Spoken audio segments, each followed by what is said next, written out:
Welcome to Edu Brain Education. कभी सोचा है कि ये जो विशाल पहाड़, गहरी घाटियां और अजीब अजीब शक्लों वाली चट्टानें हैं, ये आखिर अपना आकार लेती कैसे हैं?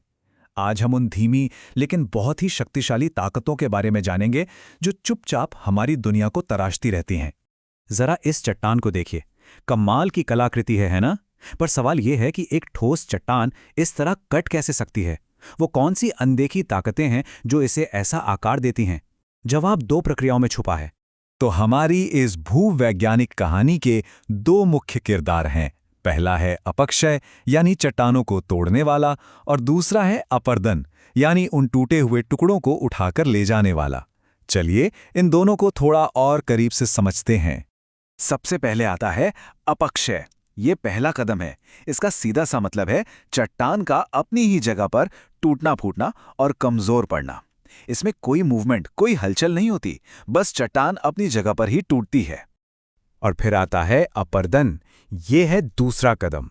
जब अपक्षय से चट्टानें टूट जाती हैं तो अपर्दन का काम है उन टूटे हुए टुकड़ों को एक जगह से दूसरी जगह ले जाना। तो सबसे जरूरी बात यही है, इन दोनों में फर्क एकदम साफ है। अपक्षय एक स्थैतिक यानी स्टैटिक प्रक्रिया है, मतलब ये एक ही जगह पर होती है। वहीं दूसरी तरफ अपर्दन एक गतिशील यानी डायनामिक प्रक्रिया है। इसमें मूवमेंट शामिल है, एक तोड़ता है, दूसरा ले जाता है। चलिए अब कहानी के पहले हिस्से पर ध्यान देते हैं, सिर्फ अपक्षय पर। आखिर एक विशाल चट्टान का टूटना शुरू कैसे होता है? अब देखिए, अपक्षय कोई एक अकेली ताकत नहीं है, बल्कि ये ताकतों की एक पूरी टीम है जो चट्टानों पर तीन मुख्य तरीकों से हमला करती है: भौतिक, रासायनिक और जैविक। ये तीन मुख्य प्रकार हैं और हर एक का चट्टानों को तोड़ने का अपना एक अलग ही अंदाज है। पहले बात करते हैं भौतिक अपक्षय की। इसे ऐसे समझिए जैसे कोई अदृश्य हथौड़ा हो जो चट्टान पर बस चोट करता रहता है। ये उसकी केमिकल बनावट को नहीं बदलता, सिर्फ और सिर्फ ताकत का इस्तेमाल करता है। और इसका एक सबसे शक्तिशाली औजार है पाला, यानी कड़ाके की ठंड। अच्छा, तो ये काम कैसे करता है? इस प्रक्रिया को कहते हैं फ्रॉस्ट वेजिंग। देखिए, बहुत आसान है।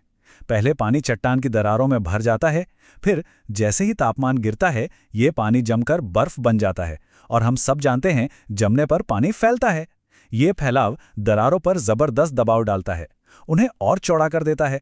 और सोचिए, जब यही चीज सालों साल बार बार होती है तो नतीजा, चट्टान के दो टुकड़े। 11% से थोड़ा ज्यादा। सुनने में शायद ये बहुत ज्यादा न लगे, लेकिन असल में ये इतनी जबरदस्त ताकत पैदा करती है कि ग्रेनाइट जैसी मजबूत चट्टानों को भी तोड़ कर रख सकती है। हाँ, पर चट्टानें सिर्फ भौतिक बल से ही नहीं टूटती, केमिकल रिएक्शंस भी उन्हें अंदर से कमजोर करते हैं, ठीक वैसे ही जैसे लोहे में जंग लग जाता है। और हाँ, इसमें जीव जंतु भी पीछे नहीं हैं। छोटे छोटे कीटाणुओं से लेकर पेड़ों की जड़ें और हम इंसानों की गतिविधियां भी इसमें बड़ी भूमिका निभाती हैं। तो ठीक है, चट्टान टुकड़ों में टूट चुकी है, अब आगे क्या? अब शुरू होती है उसकी असली यात्रा, और यहीं पे एंट्री होती है हमारे दूसरे किरदार की, अपर्दन की। तो यहां सबसे जरूरी शब्द है स्थानांतरण यानी ट्रांसपोर्टेशन। अपर्दन का सीधा सा काम है टूटे हुए टुकड़ों को उनकी असली जगह से उठाकर कहीं और ले जाना। और इस ट्रांसपोर्टेशन के काम को अंजाम देने वाले मुख्य एजेंट हैं हवा, बहता हुआ पानी, बड़े बड़े ग्लेशियर और समुद्र की ताकतवर लहरें। ये सब उन टूटे हुए चट्टानी टुकड़ों के लिए एक तरह से टैक्सी का काम करते हैं। और ये तस्वीर हवा की ताकत का एक बेहतरीन उदाहरण है। रेगिस्तान में हवा अपने साथ रेत के कणों को लेकर चलती है, और ये एक सैंड ब्लास्टर की तरह काम करती है जो चट्टान के निचले हिस्से को ऊपरी हिस्से से ज्यादा तेजी से काटती है। इसी तरह नदियां गहरी घाटियां बना देती हैं, और ग्लेशियर्स तो अपने रास्ते में आने वाले पूरे के पूरे लैंडस्केप को ही बदल कर रख देते हैं। तो चलिए अब जरा दूर से इस पूरी तस्वीर को देखते हैं। ये जो तोड़ने और बनाने का खेल है ना, ये कभी नहीं रुकता। ये एक लगातार चलने वाला चक्र है। ये समझना बहुत जरूरी है कि ये पूरी प्रक्रिया किसी चीज का अंत नहीं, बल्कि एक बदलाव है, एक ट्रांसफॉर्मेशन। एक पहाड़ से टूटी हुई धूल किसी दिन समंदर के किनारे की रेत बन सकती है, या किसी घाटी की उपजाऊ मिट्टी। ये कुदरत का अपना रिसाइकलिंग का तरीका है। तो अगली बार जब आसपास कोई पत्थर या चट्टान दिखे तो एक पल के लिए रुकिएगा। सोचिएगा कि वो यहां तक पहुंचने के लिए किन विशाल और धीमी ताकतों से गुजरा होगा।